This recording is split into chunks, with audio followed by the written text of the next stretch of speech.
YouTube, and welcome back to another episode of the Movie Zone with me, your host Jonathan, aka the Dr. Movies. And now I get to talk about the next chapter of Batman, the movie that basically brought it back to life. Batman Begins, starring Christian Bale and directed by Christopher Nolan. Yes, Christopher Nolan, the director who gave us Memento, Prestige, and of course Inception. Leave a comment below if you want me to do a review for any of those movies. So, Batman Begins. Now, this is a new film in 2005 where now that Batman and Robin basically killed Batman, thanks a lot, George Clooney and Schumacher, thanks a lot. Now Christopher Nolan's like, you know what? Let me get into this. Let me put some surgery magic into this. First of all, he got Christian Bale to play Batman. Perfect casting. Batman was great. Batman Begins is a film that really made Batman awesome again. As I was getting older, I was really starting to know about the comics and know about what Batman's really about. This basically tells us, Batman who he really is. Basically from, being a ninja, going into the League of Shadows, learning from Ra's al Ghul, played by Liam Neeson. And now you have Christian Bale. Like I said before, spoilers if you haven't seen it. He goes to him to learn how to deal with his parents' death, because as a kid they showed his parents' death, and Gotham back then was a crime-infested place. The mob basically controlled all of Gotham.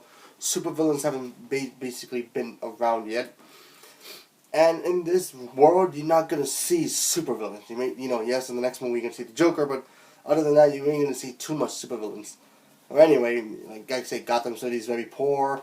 The mob basically controls everything. So then you have Bruce Wayne as a kid. He goes to the opera, gets kind of freaked out because before he went to the opera, he fell into a well when he saw bats, and that basically scared the hell out of him.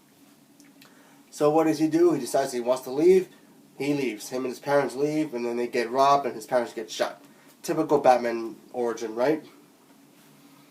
Then as he gets older, he's dealing with that guilt. He knows who killed his parents. They finally caught him. He's in jail. And he's going to a court hearing. And this is where it gets kind of serious for Batman. Because honestly, he's making a decision choice. Like, he wants to kill this guy who killed his parents. He has a gun and he wants to use it to kill him. But he still couldn't do it. Because then he realized that he'd be nothing more than just like him. And that shows what Batman really is, This is why Batman doesn't use guns, because he knows that if he uses a gun, he'll end up being the criminal who basically killed his parents. It'll be like looking in a mirror and he'll be the one shooting the gun and killing his parents himself. So that's why Batman has that rule, no killing, no guns, even though he has killed in the past, in comic books, but basically in the movies and cartoons, he doesn't do that. So then you get to a point where now the mob comes and they want to, ship drugs and all that stuff, until one district attorney, played by Katie Holmes, starting to get curious and how none of the cops are doing anything about all these mob bosses, especially this one mob boss who's controls of everything of Gotham. And this Bruce decides, you know what, let me just get out of town. Let me just get out of here and see what happens. He goes halfway around the world to basically learn the ways of maybe the ninja, or just, to clear his mind.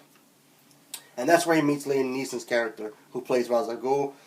And, he's a leader of the League of Assassins, and he teaches him all that stuff, ninja stuff and all that other good stuff, what Batman uses to fight crime with. Then he decides he needs to go back to Gotham so he can find a way to clean it up. So what he does to be able to fix this place? He uses his one fear against his enemies. He becomes the thing that he feared most was bats, because bats frightened him as a kid, and he decides to use it against his enemies. And then, of course, Batman is born. Now, he has his tech. Everybody thinks he's dead. The Wayne Company is being sold publicly so he can be a public company. But then, of course, Bruce Wayne decides, let me be involved with this company. I want to know how this company works. I just want to be a part of it. Yada, yada, yada.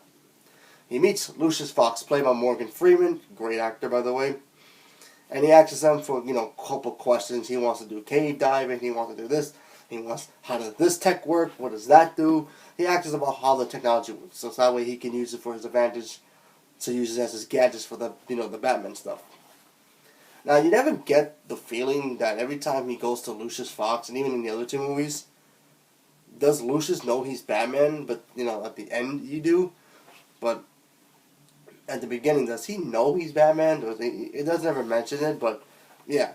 So nobody acts as like, okay, why does Bruce Wayne want all this stuff, and what's he doing it for? What's he using it for? But you know what? It's just whatever, because honestly, that's like not even a negative, in my opinion, because honestly, all the tech he uses, it makes sense. It's a realistic type of world that Christopher Nolan decided to make it. He doesn't want supernatural powers or anything. It's nothing like with the new DC universe is going to be like magic and all this crap. So, it's high-tech weaponry like maybe the military might use. He uses it, and he makes it into the way he can use to fight crime. Take the Tumbler. The Batmobile, right? I'll show you the Batmobile. He takes this Batmobile in black. And that car was built for the military to use, but they decided not to use it for some weird reason. He uses that, paints it black, great line, has it come in black. He makes it black, and then he uses the Batmobile. See, he uses modern technology to his advantage to fight crime. Now, like I said, a lot of good things about this movie. Christian Bale as Batman was great. Even he disguised his voice. He had that raunchy voice so he can disguise it. Because honestly, if you talk like Christian Bale, people were like, wait a minute, you're Bruce Wayne, so you're Batman? See, that would have been messed up. Not like the other movies where, Forever and in the Schumacher universe, they don't disguise their voice. So anybody couldn't figure out that he was Batman in those movies, but whatever. So he disguised his voice really well, and it worked. So he had that raunchy voice, and then when he was Batman, he moved right, he moved fast, because he was a ninja. He moved quietly, too, because he had to be quiet just to sneak up to his enemies and pick them up and do what he wants with them. Beat them up. So then he ends up going down to a docks where maybe shipping is. Goes there, take out the mob leader, and then now Gotham has his new hero. They don't even know who it is. It's they call him the Vigilante. So Gordon, played brilliantly by Gary Oldman, Commissioner Gordon. Before he was Commissioner Gordon, he was just Gordon. He was just a cop. He was a lieutenant. He was Lieutenant Gordon. He's like, oh, this guy just helped us. Shouldn't we be, having him as our team member? And then his commissioner's like, nope. So I think Gordon at this point is the only one who's like, this guy is actually helping us clean Gotham. Because if you look at the movie and you really watch it, the cops don't really do anything. You can get mugged in front of a cop, and I don't think they'd even do anything for you. Because some of the cops are dirty as well. They'll take drug money. They'll take any kind of money to do what they want so they can get extra cash. Because I'm pretty sure they're not even getting paid for what they do. So yeah, back then, I don't think I wouldn't want to live in Gotham until Batman comes along. So, and then we get a new villain, and then we get, the first time ever, we get Scarecrow. And in this movie, they use Scarecrow as fear gas to cause fear and panic against Gotham. Now, he's not the only one who's trying to do the fear gas to the whole city of Gotham. Also, Ra's al Ghul, who's also wants to do it as well. And Batman's the only person who can stop him. So he does his thing, he stops him, and there you go. Ra's al Ghul dies, and he saves Gotham. A couple of bad things about this movie, if I had to pick at it. Okay, there's this one scene which basically the gas has been unleashed in the city, and portion of the gas has been released. The real gas is inside one of Wayne Towers' trains that connects to the city to one point to another point, and that whole machine is inside the train. And if it hits Wayne Tower, it blows up and it really affects Gotham. But there's one point of the city where, the island of where Arkham Asylum is at, it's being affected. So Rachel, who plays by Katie Holmes, she goes there and then she sees the Scarecrow.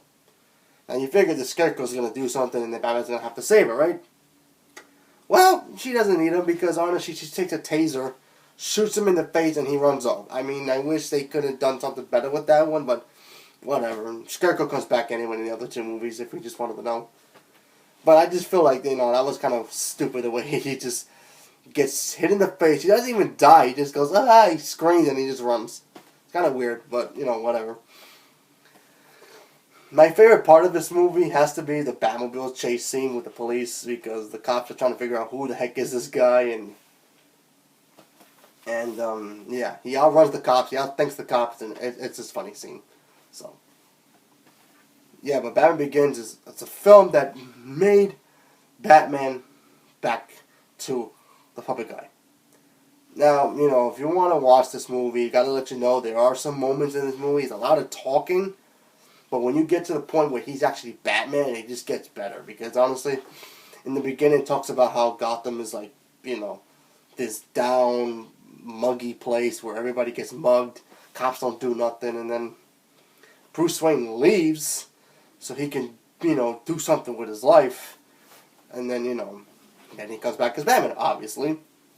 But yeah, but once the movie starts, it kind of starts off slow, so you might feel like, oh, come on, just get to Batman already, let's get to Batman. He doesn't become Batman until like half the movie, but when he does, it just totally turns the movie up here, It starts down here, and then it just gets up here, and then it stays up there for the rest of the movie, and it's awesome, so. And when I was like a teenager when it came out, I think it was 2005, it was great. I thought Christopher Nolan did a great job with this movie. I love it personally. It's one of my favorites of his. So I would rank this movie, excuse me, I would rank this movie a 9. This movie's awesome. I thoroughly enjoyed this movie. It's great. Batman Begins is fun. It's slow at the beginning, but like I said, once it picks up, it's just awesome. And it brings back Batman, people. It turns Batman to what we hated from the Schumacher with the nipples and Robin and fake Bane and all that garbage, to a kick-ass Batman who can kick ass, do what he has to do because he's Batman. You know what I mean? So, yeah. And then you figure, and then at the end, of course, obviously, the end of the movie, he turns the Joker card and he finds out that the Joker's coming to town. And then when I do that review, that's going to be fun to talk about that movie. But yeah, Batman Begins, it's fun, it's awesome, it's a great movie. I think you should watch it. If you really want to see what Batman's like, watch this movie, because it shows you Batman step by step by step. Like I said, it's slow in the beginning, but once it picks up, it really picks up, and then you're like, that's how Batman gets his technology. And you know what? In the comic books, it's very different from what they do in the movies. So I'm pretty sure once we see the new Batman with Ben Affleck, it's going to be totally different with that one too. But you know what? To me, Christian Bale is still number 1. So that's just my personal opinion. But yeah, I think it's great. So I'll give it a 9. It's great. So let me know what you think. Have you ever seen this movie? Do you think Christian Bale is the best Batman? Let me know in the comments. And I'll talk to you next time. So thank you and have a good day.